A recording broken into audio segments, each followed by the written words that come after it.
ನಿಮ್ಮ ತಾಯಿ ಅದರ ಗೋಮೂತ್ರ ಕುಡಿಬೇಕು, ಅದರ ಸೆಗಣಿ ತಿನ್ಬೇಕಂತ ಹೇಳ್ತಾರೆ. ನಿಮ್ಮ ತಾಯಿ ಕೂಡ ತಾಯಿಯ ಮೂತ್ರ ಕೂಡ ಕುಡಿಯಿರಿ, ಸೆಗಣಿ ಮಲ ತಿನ್ನಿ ಅಂತ ಬಂದಿದೆ ಸಾವರ್ಕರ್.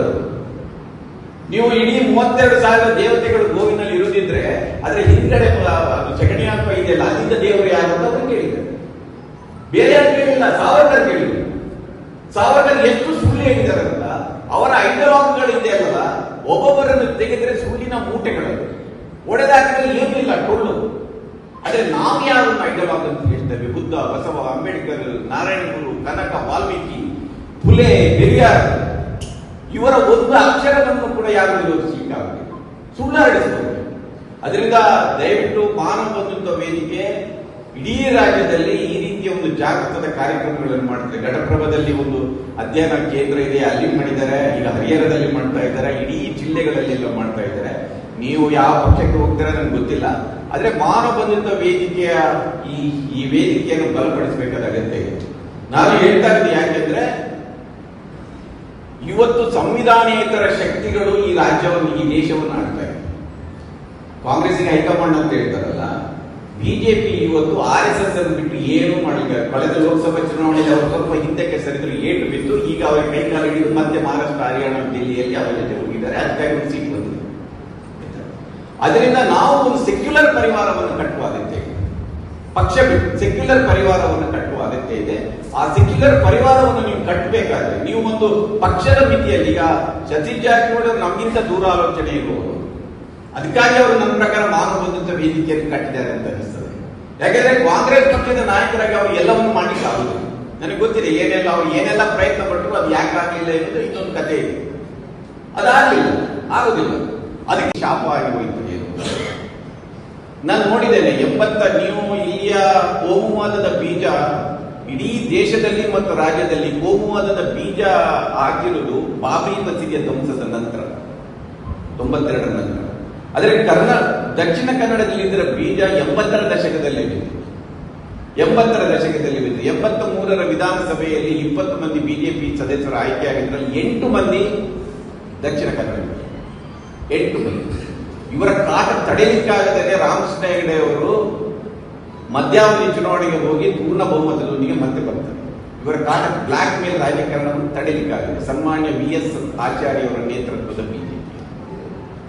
ಆ ಕಾಲದಲ್ಲೇ ಇಲ್ಲಿ ಬಿಜೆಪಿ ಇತ್ತು, ಇಲ್ಲಿ RSS ಇತ್ತು. ಇದು ಬಾಬರಿ ಮಸೀದ್ ಧ್ವಂಸದ ನಂತರ ಬೇರೆ ಕಡೆ ಏನು ಹುಟ್ಟುಕೊಂಡದ್ದಲ್ಲ. ಯಾಕೆ ಇದನ್ನು ಹೊಡೆದಾಕಿದ್ರು ಅಂದ್ರೆ, ನಾನು ಮುಂಗಾರು ಪತ್ರಿಕೆಯ ಮೂಲಕ ಈ ಪತ್ರಿಕೋದ್ಯಮವನ್ನು ಪ್ರವೇಶ ಮಾಡಿದರು. ನನ್ನ ಗುರುಗಳು ಒಡ್ಡರ್ ರಘುರಾಮ್ ಶೆಟ್ಟಿ ಅವರು ಬಹಳ ನಿರೀಕ್ಷೆಯಿಂದ ಇಲ್ಲಿ ಒಂದು ಪತ್ರಿಕೆಯನ್ನು ಕಟ್ಟಲಿಕ್ಕೆ ಹೋದರು. ನಮ್ಮ ಜಾರಕಿಹೊಳಿ ಅವರು ಸಮಯ ಚಾನೆಲ್ ಮಾಡಿದಾಗ ಭವಿಷ್ಯವನ್ನು ಹೇಳದೆ ಚಾನೆಲ್ ನಡೆಸಲಿಕ್ಕೆ ಆಗುದಿಲ್ಲ, ದುಡ್ಡು ಬರೋದಲ್ಲಿ. ಇವರು ಭವಿಷ್ಯ ಎಲ್ಲ ಮಾಡುವುದಿಲ್ಲ ಅಂತ ಹೇಳಿಬಿಟ್ರು, ಚಾನೆಲ್ನ ನಡೆಸಲಿಕ್ಕೆ ಆಗಲಿಲ್ಲ. ಈಗ ಹೇಳಿದ್ರೆ ನಾನು ಚಾನೆಲ್ ನಡೆಸೋದಿಲ್ಲ ಅಂತ ಹೇಳ್ತಾರೆ. ಆ ರೀತಿ ಮುಂಗಾರು ಪತ್ರಿಕೆಯನ್ನು ಮಾಡಿದ್ರು. ಇಲ್ಲಿ ಒಂದು ಪತ್ರಿಕೆ ಇದೆ, ಸಂಪಾದಕಿ ಇಲ್ಲದ ಒಂದು ಪತ್ರಿಕೆ. ಅದು ಇಂಥ ಕಾಟ ಕೊಡ್ತಂದ್ರೆ ಆಗ ಅವರು ಒಂದು ಬರೆದಿದ್ದಾರೆ ಏನಂದ್ರೆ, ಇಲ್ಲಿಯ ನೆಲದಲ್ಲಿ ಒಂದು ವಾಣಿಜ್ಯೀಕರಣ ಇದೆ ಅಂತೆ, ಕಮರ್ಷಿಯಲೈಸೇಷನ್ ಇದೆ. 5 ಬ್ಯಾಂಕ್ ಕಟ್ಟಿರುವುದು ನೀವು ನೋಡಿ. ಇದನ್ನು ಒಂದು ರೀತಿಯಲ್ಲಿ ನೋಡ್ಬೋದು. ನೀವೊಂದು ಬ್ಯಾಂಕ್ ಮತ್ತು ಹೋಟೆಲ್ ಕಟ್ಟಬೇಕಾದ್ರೆ ನೀವು ಗ್ರಾಹಕರ ವಿಶ್ವಾಸಾರ್ಹತೆಯನ್ನು ಗೆಲ್ಲಬೇಕು, ಇಲ್ಲದ್ರೆ ಆಗುದಿಲ್ಲ. ಬ್ಯಾಂಕ್ ಕಟ್ಟೋದು ಸುಲಭ ಅಲ್ಲ. ನಾನು ಮಣಿಪಾಲ ಪೈಗಳ ಬಗ್ಗೆ ಬ್ಯಾಂಕ್ ಕಟ್ಟಿದ ಬಗ್ಗೆ ನನಗೆ ಗೌರವ ಇದೆ, ನಿಜವಾಗಿ ಗೌರವ ಇದೆ. ಅದರ ನಂತರ ಏನಾಯ್ತು ಅನ್ನೋದು ಬೇರೆ ವಿಚಾರ. ನೀವು ಯಾವ್ದಾದ್ರು ಒಂದು ಬ್ಯಾಂಕ್ ಅಲ್ಲಿ ಹೋಗಿ ದುಡ್ಡು ಕೊಡಿ ಇಡ್ಬೇಕಾದ್ರೆ ನೀವು ಪಿಕ್ಮಿ ಕಲೆಕ್ಷನ್ ಅಂತ ಇದ್ದು ಅದಕ್ಕೆ ರಿಸಿಪ್ಟ್ ಇಲ್ಲ, ಮತ್ತೊಂದಿಲ್ಲ, ಸುಡುಗಾಡಿಲ್ಲ, ವಿಶ್ವಾಸದ ಮೇಲೆ ಪಿಕ್ಮಿ ಕಟ್ತಾರೆ. ಅವನಿಗೆ ಮೋಸ ಆಗಿಲ್ಲ ಅಂದ್ರೆ ಬ್ಯಾಂಕ್ ಗ್ರಾಹಕ ಯಾವ ಬ್ಯಾಂಕ್ಗೆ ಹೋಗ್ತಾನೆ ಅಂದ್ರೆ ನಾನು ನಂಬ್ತೇನೆ ಎನ್ನುವ ಬ್ಯಾಂಕಿಗೆ ಹೋಗ್ತಾನೆ. ಆ ವಿಶ್ವಾಸಾರ್ಹತೆಯನ್ನು ಉಳಿಸಿಕೊಂಡಿದ್ದು ಈ ನಾಡು.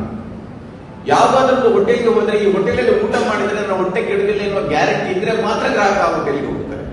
ಅದರಿಂದ ಉಡುಪಿ ಹೋಟೆಲ್ಗಳು ದೇಶವ್ಯಾಪಿ ಹರಡಿದೆ. ಉಡುಪಿ ಹೋಟೆಲ್ ಹೋದ್ರೆ ನಮ್ಮ ಆರೋಗ್ಯ ಸರಿಯಾಗಿದೆ. ಇದು ಇಲ್ಲಿಯ ಗುಣ. ಇದು ದೇಶ ನೋಡಿದವರು, ಕೋಶ ಓದಿದವರು. ಒಂದು ಕಾಲದಲ್ಲಿ ನಾನು ಡೆಲ್ಲಿಯಲ್ಲಿ ಒಂದು 10 ವರ್ಷ ಕೆಲಸ ಮಾಡಿದ್ದೆ. ಪ್ರಾರಂಭದ ದಿನಗಳಲ್ಲಿ ನೀವು ಮಂಗಳೂರಿನವರಂತ ಕೇಳಿದ್ರೆ ಹೆಮ್ಮೆಯಿಂದ ಕೇಳ್ತಾ ಇದ್ರು, ನಿಮ್ಮಲ್ಲಿ ಬಹಳ ಬುದ್ಧಿವಂತರಂತೆ, ನಿಮ್ಮಲ್ಲಿ ಬಹಳ ಸಾಹಸಿಗಳಂತೆ, ಎಂಟ್ರಪ್ರೀನಿಯರ್ ಅಂತೆ, ನಿಮ್ಮಲ್ಲಿ ಬಹಳ ಭೂತ ಇದೆ, ಕೋಲ ಇದೆ ಅಂತೆ, ಕಂಬಳ ಇದೆ ಅಂತ ಹೇಳ್ತಾ ಇದ್ರು.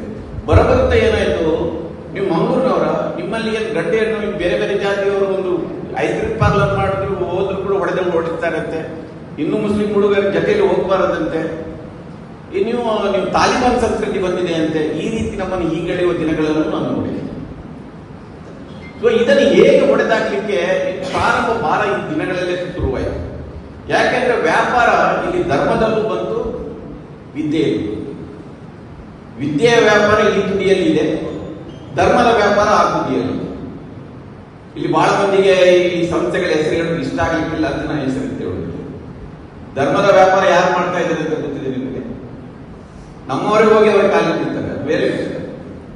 ವಿದ್ಯಾ ವ್ಯಾಪಾರವನ್ನು ಮಾಡ್ತಾರೆ. ವಿದ್ಯಾ ವ್ಯಾಪಾರ ಆಗಿದೆ, ಧರ್ಮದ ವ್ಯಾಪಾರ ಆಗಿದೆ, ಅದರ ಜೊತೆಗೆ ರಾಜಕೀಯ ವ್ಯಾಪಾರ ಆಗಿದೆ, ಅದರ ಜೊತೆಗೆ ಸಂಬಂಧಗಳ ವ್ಯಾಪಾರಗಳಾಗುತ್ತೆ. ನಿಧಾನವಾಗಿ ಬಂತು. ಇಲ್ಲಿ ನಮ್ಮ ಹೆಗಡೆಯವರು ಇದ್ದಾರೆ. ಇಲ್ಲಿ ಒಂದೊಂದು ಮದುವೆಗಳನ್ನು ನೋಡಿದ್ರೆ ಆ ಮದುವೆಯಲ್ಲಿ ಒಂದು 100 ಮನೆ ಕಟ್ಟಬಹುದು. ಮದುವೆಗಳೆಲ್ಲ ಆಗ್ತಾ ಇದೆ. ಇಲ್ಲಿ ದೇವಸ್ಥಾನಗಳ ನಾಗಬನಗಳ ಜೀರ್ಣೋದ್ಧಾರಕ್ಕೆ ಹಾಕುವ ದುಡ್ಡಲ್ಲಿ ಇಲ್ಲಿ ಯಾರಿಗೂ ಊರಿಲ್ಲದ ಒಂದು ನಾಡಾಗಿ ಇದನ್ನು ಕಟ್ಟಬಹುದು. ಅಷ್ಟೊಂದು ದುಡ್ಡನ್ನು ಅದಕ್ಕೆ ಸಿಗುತ್ತಾ ಇದೆ. ಇದರ ಪ್ರಾರಂಭ ನಾನು ಆಗಲೇ ಹೇಳಿದ್ದೇನೆ. ಇಲ್ಲಿ ಕೋಮುವಾದಕ್ಕೆ ಕೇವಲ ಧರ್ಮ ಕಾರಣ ಅಲ್ಲ, ಬಹುಸಂಸ್ಕೃತಿಯನ್ನು ನಾಶ ಮಾಡಿದ್ದು ಅದು ಬಹಳ ಉದ್ದೇಶಪೂರ್ವಕವಾಗಿ ಮಾಡಿದ್ದು. ಅದನ್ನ ಹೇಗೆ ಒಡೆಯಲಿಕ್ಕೆ ಹೇಗೆ ಪ್ರಯತ್ನ ಮಾಡಬೇಕಂತ ನಾನು ಅದನ್ನೇ ಹೇಳ್ತೇನೆ. ನಾನು ವಿಶ್ವಕುಮಾರ್ ಅವರ ಕರಾವಳಿ ಕಾದಂಬರಿಯನ್ನು ಇಷ್ಟು ಜನ ಓದಿದಾರಲ್ಲ ಗೊತ್ತಿಲ್ಲ ನನಗೆ. ಕರಾವಳಿ ಸಿನಿಮಾ ಇಲ್ಲಿಯ ಒಬ್ಬ ಮುಸ್ಲಿಂ ವ್ಯಾಪಾರಿ, ಮೀನ ವ್ಯಾಪಾರಿ ಮತ್ತು ಒಬ್ಬ ಮಗುವೀರ ಮಹಿಳೆಯ ನಡುವಿನ ಪ್ರೇಮ ಕಥೆ. ಬಹಳ ಸರಳ. ನಿಮಗೆ ಎಷ್ಟು ಮಂದಿ ಗೊತ್ತಿದ್ರೆ ಗೊತ್ತಿಲ್ಲ, ಇಲ್ಲಿಯವರೆಗೆ ದಕ್ಷಿಣ ಕನ್ನಡದಲ್ಲಾಗಿ ಉಡುಪಿಯಲ್ಲಾಗಲಿ ಆ ಪಿಕ್ಚರ್ ರಿಲೀಸ್ ಆಗಲಿ ಬಿಡ್ಲಿಲ್ಲ. ವಿಶ್ವಕುಮಾರ್ ನನಗೆ ಕೊನೆಯ ದಿನಗಳಲ್ಲಿ ಸ್ನೇಹಿತರು ಆಗಿದ್ರು ನನಗೆ. ಅವ್ರು ಹೇಳ್ತಾ ಇದ್ರು, ನಾನು ಶೂಟಿಂಗ್ ಮಾಡ್ಬೇಕಾದ್ರೆ ಕುಂದಾಪುರದಲ್ಲಿ ಶೂಟಿಂಗ್ ಮಾಡ್ತೇನೆ ಅಂತ ಉದಯವಾಣಿಯಲ್ಲಿ ಅಡ್ವರ್ಟೈಸ್ಮೆಂಟ್ ಕೊಡ್ತಾ ಇದ್ದೆ, ಮಂಗಳೂರಲ್ಲಿ ಹೋಗಿ ಶೂಟಿಂಗ್ ಮಾಡ್ತಾ ಇದ್ದೆ ಅಂತ. ಇಲ್ಲದ್ರೆ ನಾನು ಶೂಟಿಂಗ್ ಮಾಡಲಿಕ್ಕೆ ಬಿಡ್ತಾ ಇರಲಿಲ್ಲ. ಇದನ್ನು ಉಪಯೋಗಿಸಿಕೊಂಡು ಬೆಳೆದ್ರು. ನನಗೆ ಯಾರ್ಯಾರು ಹೇಗೆ ಇದನ್ನು ಬೆಳೆಸಿದ್ರು ಅನ್ನೋದು ಬಹಳ ಕಥೆಗಳೆಲ್ಲ ಗೊತ್ತಿದೆ. ಹೇಗೆ ಈಗ ನಾನು ಆಗ್ಲೇ ಹೇಳಿದ್ದೆ, ಬಹುಸಂಸ್ಕೃತಿ ಮೀನಿನ ಹೋಲ್ಸೇಲ್ ಅಲ್ಲಿ ಮುಸ್ಲಿಂ ವ್ಯಾಪಾರಿಗಳು ಪರ್ಚೇಸ್ ಮಾಡ್ತಾರೆ, ಮೀನು ಮಹಿಳೆಯರು ಅದನ್ನು ಚಿಲ್ಲರೆ ಪ್ರಚಾರ ಮಾಡ್ತಾರೆ. ಅವರ ನಡುವೆ ಏನೋ ಸಂಬಂಧ ಇದೆ ಅಂತ ಸುಮ್ಮನೆ ಹೂವಾಪೋದ ಸುದ್ದಿಸಿ ನಿಮ್ಮ ಮಕ್ಕಳನ್ನ ಹಾಳು ಮಾಡ್ತಾ ಇದ್ದಾರೆ ಅಂತ ಹೂವಾಪೋ ಹುಟ್ಟಿಸಿ ದ್ವೇಷ ಹುಟ್ಟಿಸಿ ಅದನ್ನು ಮುಗಿಸೋಣ. ಬಹಳ ಇದೊಂದು ಕ್ಲಾರಿಟಿ ಇರಬೇಕಾಗುತ್ತೆ ಅನ್ನೋ ಕಾರಣಕ್ಕಾಗಿ ನಾನು ಹೇಳ್ತಾ ಇದ್ದೆ. ನಾನು ಇಲ್ಲಿ ಮಾತಾಡೋದಿಲ್ಲ, ಇನ್ನೊಂದು 2 ನಿಮಿಷ ಮುಗಿಸ್ತೀನಿ. ನಾನು ಇಲ್ಲೇ ಉಡುಪಿಯಲ್ಲಿ ಯಾವುದೋ ಒಂದು ಸಭೆಯಲ್ಲಿ ಹೇಳಿದೆ, ಅದು ಬಹಳ ಆ ಕ್ಲಿಪ್ ವೈರಲ್ ಆಯ್ತು. ಹಿಂದೂ ಧರ್ಮದ ಬಗ್ಗೆ ಯಾರಿಗೂ ವಿರೋಧ ಇಲ್ಲ, ಅದನ್ನು ತಿಳ್ಕೊಳ್ಳಿ. ನಾವು ಹಿಂದೂ ಧರ್ಮವನ್ನು ವಿರೋಧ ಮಾಡ್ತೇನೆ, ನಾವು ಜಾತ್ಯತೀತ ಭಾರತವನ್ನು ಕಟ್ಟಲಿಕ್ಕೆ ಆಗುದಿಲ್ಲ ನನ್ನ ಪ್ರಕಾರ. ಅದೇ ಯಾವುದು ಹಿಂದೂ ಧರ್ಮ? ನೀವು ಸ್ವಾಮಿ ವಿವೇಕಾನಂದರು ಹೇಳಿದ ಹಿಂದೂ ಧರ್ಮ, ಮಹಾತ್ಮ ಗಾಂಧೀಜಿಯವರು ಹೇಳಿದ ಹಿಂದೂ ಧರ್ಮ, ನಾರಾಯಣ ಗುರುಗಳು ಹೇಳಿದ ಹಿಂದೂ ಧರ್ಮ, ಅಂಬೇಡ್ಕರ್ ಅವರು ಸುಧಾರಿಸಲು ಪ್ರಯತ್ನಿಸಿದ ಹಿಂದೂ ಧರ್ಮದ ಬಗ್ಗೆ ನಮ್ಗೆ ಯಾರಿಗಾದ್ರೂ ತಕರಾರಿದೆಯಾ? ಖಂಡಿತ ಇಲ್ಲ. ಆದರೆ ಗೋಲ್ವಾಲ್ಕರ್ ಹೇಳಿದ ಹಿಂದೂ ಧರ್ಮ, ಹೆಡ್ಗೇವಾರ್ ಹೇಳಿದ ಹಿಂದೂ ಧರ್ಮ, ಮೋಹನ್ ಭಾಗವತ್ ಹೇಳಿದ ಹಿಂದೂ ಧರ್ಮ, ಇಲ್ಲದ್ರೆ ಕಲ್ಲಡ್ಡ ಪ್ರಭಾಕರ್ ಭಟ್ರು ಹೇಳಿದ ಹಿಂದೂ ಧರ್ಮದ ಬಗ್ಗೆ ನಮಗೆ ವಿರೋಧ ಇದೆ.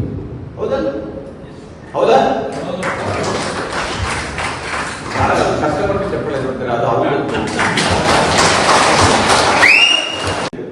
ಹಿಂದೂ ತಂದೆ ತಾಯಿಗಳ ಹೊಟ್ಟೆಯಲ್ಲಿ ಹುಟ್ಟಿದ್ರೆ ಸಾಕಲ್ಲ ಬಿಜೆಪಿಯ ಮೆಂಬರ್ ಆಗ್ತದೆ ಅಲ್ವಾ? ಈಗ ಆಯ್ತಪ್ಪ, ಸತೀಶ್ ಜಾರಕಿಹೊಳಿ ಅವರು ದೇವರು ಧರ್ಮದ ಬಗ್ಗೆ ಅವ್ರಿಗೆ ಏನು ನಂಬಿಕೆ ಇದೆ ಗೊತ್ತಿಲ್ಲ ನನಗೆ. ಆದ್ರೆ ಬಹಿರಂಗವಾಗಿ ಅದನ್ನು ಅವ್ರು ತೋರಿಸುವುದಿಲ್ಲ. ಬಹಿರಂಗವಾಗಿ ತೋರಿಸಬಾರದು ನನ್ನ ಪ್ರಕಾರ. ಧರ್ಮವನ್ನು ಮನೆಯೊಳಗೆ ಇಟ್ಕೊಳ್ಬೇಕು, ಅದನ್ನು ಬೀದಿಗೆ ತರಬಾರದು. ದೇವರನ್ನು ಮನೆಯೊಳಗೆ ಇಟ್ಕೊಳ್ಳಿ, ಸಮಸ್ಯೆ ಏನಿಲ್ಲ. ದೇವರನ್ನು ಪೊಲಿಟಿಕಲ್ ಕ್ಯಾಂಪೇನ್ ಪೋಸ್ಟರ್ ಮಾಡಬೇಡಿ. ನೀವು ಧರ್ಮದ್ರೋಹಿಗಳು. ಯಾರು ದೇವರು ರಾಮನನ್ನ ಕೃಷ್ಣನನ್ನ ಪೊಲಿಟಿಕಲ್ ಕ್ಯಾಂಪೇನ್ ಪೋಸ್ಟರ್ ಮಾಡ್ತಾರ ಅವರು ಧರ್ಮ ಲಂಡರು, ಧರ್ಮದ್ರೋಹಿಗಳು. ಅದನ್ನು ಮಾಡಬೇಡಿ. ನೀವು ಮನೆಯಲ್ಲಿ ಇಟ್ಕೊಳ್ಳಿ, ಪೂಜೆ ಮಾಡಿ, ಅಡ್ಡ ಬಿದ್ದು ಏನಾದ್ರೂ ಮಾಡಿ. ನೀವು ನಾರಾಯಣ ಗುರುಗಳು ಹೇಳಿದ್ರು, ನೀವು ದೇವಸ್ಥಾನ ಪ್ರವೇಶ ಮಾಡಲಿಕ್ಕೆ ನುಗ್ಗಿಸಲಿಲ್ಲ ಅವರು. ನಿನಗೆ ದೇವಸ್ಥಾನಕ್ಕೆ ಹೋಗ್ಲಿಕ್ಕೆ ಅವಕಾಶ ಇಲ್ಲಿದ್ರೆ ಆ ದೇವಸ್ಥಾನವನ್ನೇ ನಿನ್ನ ಮನೆ ಬಾಗಿಲಿಗೆ ತರ್ತೇನೆ ಅಂತ 160 ದೇವಸ್ಥಾನ ಕಟ್ಟಿದ್ರು. ಶೂದ್ರರನ್ನೇ ಅರ್ಚಕರನ್ನಾಗಿ ಮಾಡಿದ್ರು. ಆಗಮ ಶಾಸ್ತ್ರಕ್ಕೆ ಬ್ರಹ್ಮ ಮೀಮಾಂಸೆ ಶಾಲೆಯನ್ನು ತೆರೆದರು. ಇವತ್ತು ಬಿಲ್ಲವ ಸಮುದಾಯದವರೇ ಪೂಜೆ ಮಾಡಬೇಕಾದ್ರೆ ನಾವು ಉಡುಪಿ ಮಠದ ಭಟ್ರುಗಳು ಬರ್ತಾರೆ ಅಂತ ಕೇಳ್ತಾರೆ. ಬಿಲ್ಲವರ ಶಾಂತಿಗಳಿದ್ದಾರೆ, ಅವರನ್ನು ಯಾರು ಮುಗಿಸುವುದಿಲ್ಲ. ಶೂದ್ರ ಅರ್ಚಕರನ್ನು ಯಾರು ಮುಗಿಸುವುದಿಲ್ಲ. ಮತ್ತೆ ನಾರಾಯಣ ಗುರುಗಳ ಭಜನೆ ಮಾಡ್ತೇವೆ. ಅದರಿಂದ ಈಗ ಇದೆಲ್ಲ ಅನುಭವಿಸಿ ಆಗಿದೆ. ನಾವೆಲ್ಲ ಈಗ ಇದನ್ನೆಲ್ಲ ಅನುಭವಿಸಿ ಆಗಿದೆ. ನಾವು ಇಲ್ಲಿ ಬಹಳ ಇದೊಂದು ಸೈದ್ಧಾಂತಿಕವಾದ ಸಂಘರ್ಷ. ನೇರವಾಗಿ, ದಿಟ್ಟವಾಗಿ, ಸ್ಪಷ್ಟವಾಗಿ ತಮ್ಮ ಅಭಿಪ್ರಾಯಗಳನ್ನು ಹಂಚಿಕೊಂಡಿದ್ದಾರೆ. ಅವರು ಇನ್ನಷ್ಟು ಅವರ ನಾಯಕತ್ವ ಬಲಗೊಳಿಸಬೇಕಾದ್ರೆ ನಾವೆಲ್ಲರೂ ಅವರ ಜೊತೆಗೆ ನಿಂತು ಅವರಿಗೆ ಬೆಂಬಲಿಸಬೇಕು. ಅವರ ವಿಚಾರಧಾರೆಗೆ ಬೆಂಬಲಿಸಬೇಕು. ನಾವು ವ್ಯಕ್ತಿಗತ ಅವರಿಗೂ ಇಷ್ಟ ಆಗುವುದಿಲ್ಲ. ಅವರ ವಿಚಾರಧಾರೆಗೆ ಬೆಂಬಲಿಸಬೇಕು ಎಂಬುದನ್ನು ಪ್ರಾಸ್ತಾವಿಕವಾಗಿ ಮಾತಾಡಿ ಕೇಳಿದ್ದಾರೆ. ಇದು ಬಹಳ ದೊಡ್ಡ ಅಗಾಧವಾದ ಸಬ್ಜೆಕ್ಟ್. ಇದರಲ್ಲಿ ನನಗೆ